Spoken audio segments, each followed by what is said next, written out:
Hello, hello, hello. Welcome everyone to my channel. I am your host, Gaming Odyssey. And the main reason why I'm speaking to you guys in this form is I want to introduce a new way of doing shows nowadays. I've noticed after going through my YouTube channel that many of my walkthroughs are not actually being seen, or people are not watching it enough. And for me, I feel like it's a waste of time in my perspective to continue to push out videos that nobody's actually watching or taking time to watch, because it takes a lot of time to process some of these videos, and if you are not getting something back for the amount of time invested in processing them, especially when it can take an hour, 2 hours just to process those walkthroughs, it's not worth actually showing it. But the thing I noticed is this: when I was looking through my Steam review for this game, this Pathfinder Kingmaker, I noticed that a lot of people were complaining about character creation. That the game does a very poor job of nudging you in the right direction to create characters that is firmly fit for hard difficulties or even normal difficulties. People are crying about it. So I said, you know what? I'm going to basically dedicate this channel moving forward to simply tips and tricks in the game and also in character creation. That means I'm going to test out this character, and then I am going to speak on how to create these characters to know that they are quite, I would say, ready for hard difficulty, so that anybody who is jumping into it can just build the character as is and will have fun while going through the game. The idea is basically to have characters that are feel safe and also brings a lot of enjoyment to the game. So I'm going to take different houses or different areas in the game to really build on that. I've tried my best also during this whole so-called walkthrough that I've been doing to basically show you guys some of the characters I've been able to build. Someone like Miri. Miri is not supposed to be a barbarian, she's supposed to be a 200 fighter. That's the best way to build her out, 200 fighter. Someone like Valerie, she's supposed to be a monk. Monk is a great way to build her because she uses charisma. Her charisma is high also in the game, and also her dexterity could be improved upon. So in these two areas, she can be a high dex monk. Secondly, you can actually make her into a wizard to some degree. You could even make her into a bard because she also uses charisma, so she can be a tank bard for you.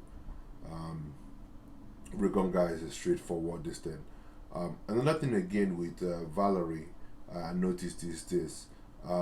With Valerie, you want to also add one layer of Sword Saint to her in order to make her very good in dealing damage. You can always take away the rogue from that, or you could take away the bard from it, maybe putting her one in bard. But the sword saint is very important because I've noticed that as I keep on going in harder difficulty, she basically needs to be able to cast a spell and at the same time fight at the same time. Since many of the time throughout the game, I've always made sure that she didn't have any weapon on her hand. Sword Saint makes the most sense. So if you want, you can do it that way. But the main thing for me is this: to build characters that are very viable throughout the whole game, that will stand and always do damage. The missing is going to be so low in the game as long as you do certain buffs like haste before the fight, or have a bard in your party that casts something like Wand of Hope, or Wand of something Hope, or even prayer, or blessings.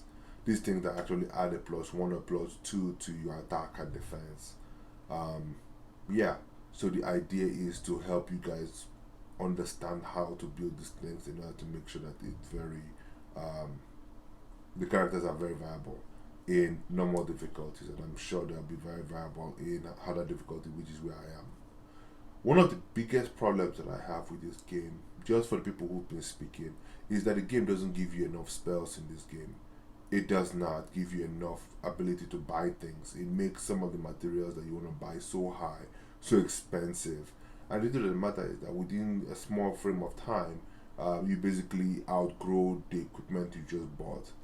So that is one of the biggest problems with the game. It doesn't give you the equipment that you need to have during the campaign. It does not give you enough ability to purchase scrolls, wands, and it gives you so much junk in the game that you don't even know what to do. Like something like a pelt, a wolf pelt. What are you doing with the wolf pelt in this game?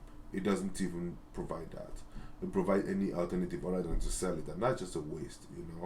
Crafting is just crap in this game, or should I say, it's non-existent.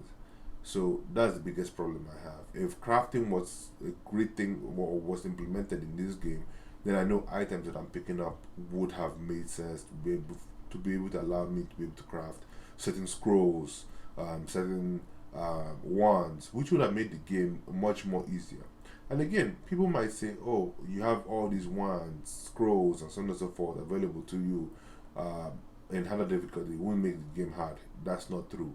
In harder difficulty, you can be one-shotted at just one time, and the ability to hit people. I mean, many of their armor classes are so high. They're like, what, 37, 38, 40, and you need these buffs in order to at least be able to attempt to hit them. If not, you just continue to miss throughout. And that's one of the biggest problems with this game. So, on harder difficulty and on unfair, if you really want to defeat this game and really enjoy this game and not reload all the time, then you need to download mods that allow you to do two things. Number one, make sure that items are £0. So that means they don't cost anything, they don't weigh anything. And for the second one, you need to have the ability to give yourself a lot of money. And the third is to give yourselves certain items that are day to day. I don't mean like superior items, like hard hitting scrolls and wands. No, I'm talking about things that you need from day to day. Something like bless, haste, hope. Hope most of the time bard normally carries it in their song, so it's a +2. Something like prayer. All of these things should be part and parcel of many of the characters that you have in there. So it should be provided very easily. I know sometimes people say, "Oh yeah, you know what? Just pack them into your cleric or whatever it is, and have it all inside there." But if you have it all inside there, then guess what? You're gonna use them up before you even know what's happening. You're gonna be resting a lot, which also takes out from the fun too. But I'm just complaining, all right? So it doesn't give you enough time to experiment with so many things if you do it in that manner. But let's stop that part. The idea for this thing is simply this. I'm going to be focusing on character creation, and also if there are areas where I believe that can actually help you with the fight, I'm going to show that. If not, I won't even bother. But enough of my rant today. I just want to thank you guys for coming out to listen to what I have to say. Again, I'm your host, Gaming Odyssey, and I am signing out. Cheers.